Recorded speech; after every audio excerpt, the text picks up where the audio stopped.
Assalamualaikum warahmatullahi wabarakatuh. Jumpa lagi bersama Ibu Novia pada video pembelajaran IPA materi gerak pada benda.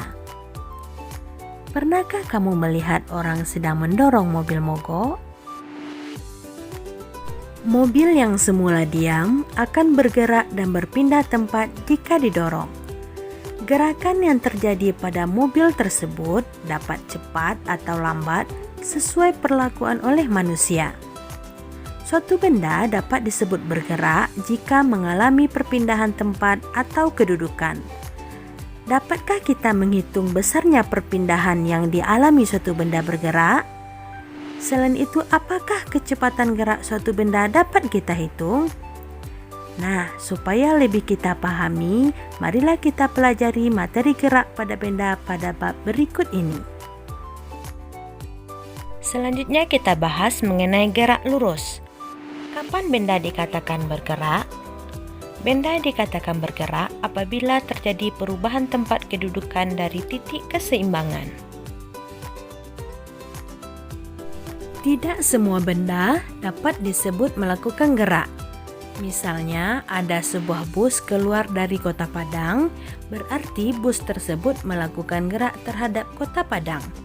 Akan tetapi, tidak melakukan gerak terhadap sopir yang berada di dalamnya, karena kedudukan bus tersebut terhadap sopirnya tetap. Selanjutnya, kita akan bahas mengenai kecepatan dan kelajuan.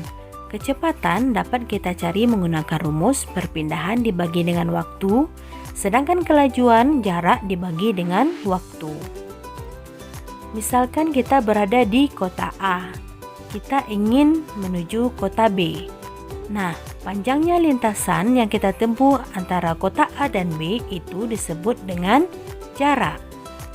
Sementara garis putus-putus antara B dan A itu disebut dengan perpindahan. Jadi, perpindahan adalah selisih antara kedudukan akhir dengan kedudukan awal. Selanjutnya, kecepatan rata-rata. Kita bisa mencari menggunakan rumus delta X per delta T. Delta X artinya perpindahan, delta T artinya perubahan waktu. Kemudian yang ketiga, kelajuan rata-rata. Kelajuan rata-rata dapat dicari dengan rumus total jarak tempuh dibagi total waktu tempuh. Mari kita lihat contoh soal. Sebuah benda bergerak dari A ke C melalui B. Panjang AB 50 meter, BC 30 meter dan waktu yang dibutuhkan dari A ke C adalah 20 sekon. Hitunglah kelajuan rata-rata dan kecepatan rata-rata benda tersebut. Perjalanan benda dari A ke C digambarkan sebagai berikut. Nah, berdasarkan gambar di atas, kita peroleh jarak 50 ditambah 30 sama dengan 80 meter dan perpindahan 50 kurang 30 sama dengan 20 meter.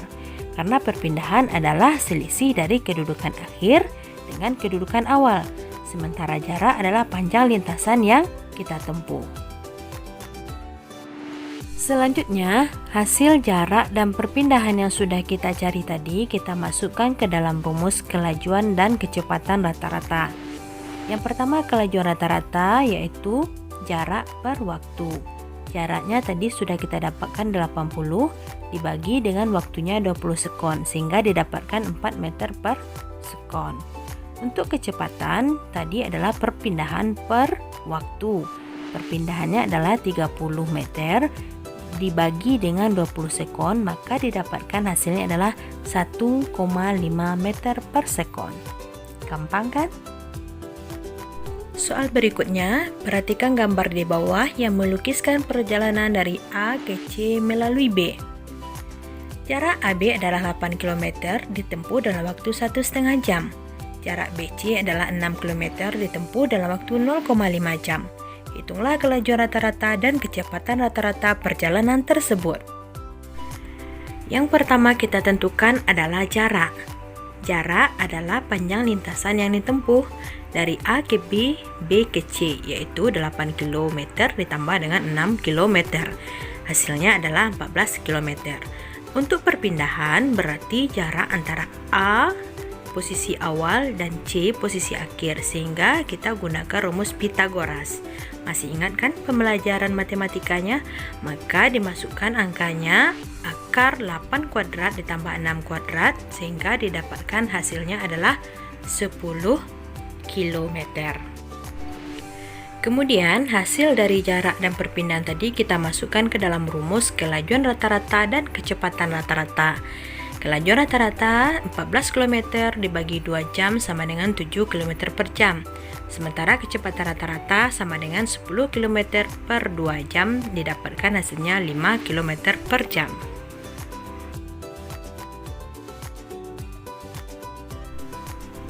Selanjutnya percepatan yang dilambangkan dengan A, yaitu perubahan kecepatan suatu benda yang sebelumnya lambat menjadi cepat dan ditempuh dalam tiap satuan waktu. Rumus percepatan adalah A sama dengan V per T. Untuk percepatan rata-rata, maka A sama dengan delta V per delta T.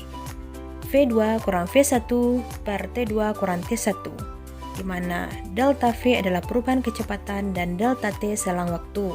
V2 ada kecepatan akhir, V1 kecepatan awal, T2 waktu akhir, T1 waktu awal. Kita lihat contoh soal.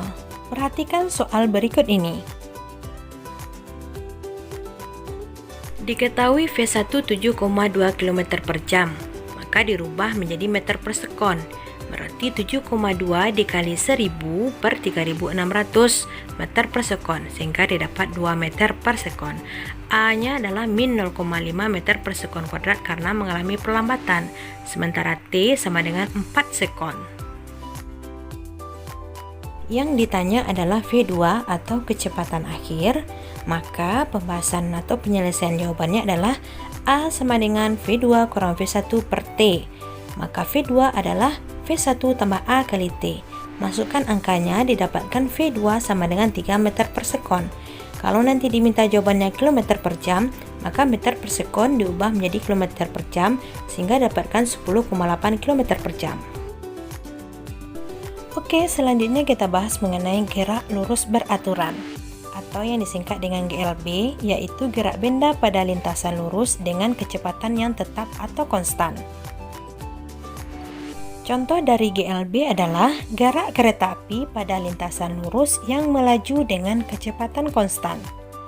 Karena GLB memiliki kecepatan konstan, maka tidak ada percepatan yang terjadi, sehingga dapat ditulis V sama dengan konstan dan A sama dengan 0.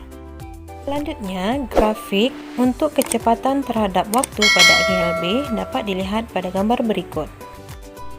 Selanjutnya, gerak lurus berubah beraturan atau GLBB, yaitu gerak benda pada lintasan lurus yang percepatannya konstan. Berikut grafik kecepatan terhadap waktu pada GLBB, yang A itu dipercepat, yang B adalah yang diperlambat. Untuk menentukan persamaan GLBB, yang perlu diperhatikan adalah tanda positif dan negatif. Tanda positif negatif ini tergantung keadaan percepatannya. Kalau dipercepat tandanya positif, kalau diperlambat tandanya negatif. Berikut adalah persamaan GLBB dengan keterangan VT adalah kecepatan akhir, V0 kecepatan awal, boleh juga V1 atau V2, A adalah percepatan, T waktu, dan S jarak. Demikianlah materi kita pada pertemuan kali ini. Sampai jumpa pada video pembelajaran IPA berikutnya. Assalamualaikum warahmatullahi wabarakatuh.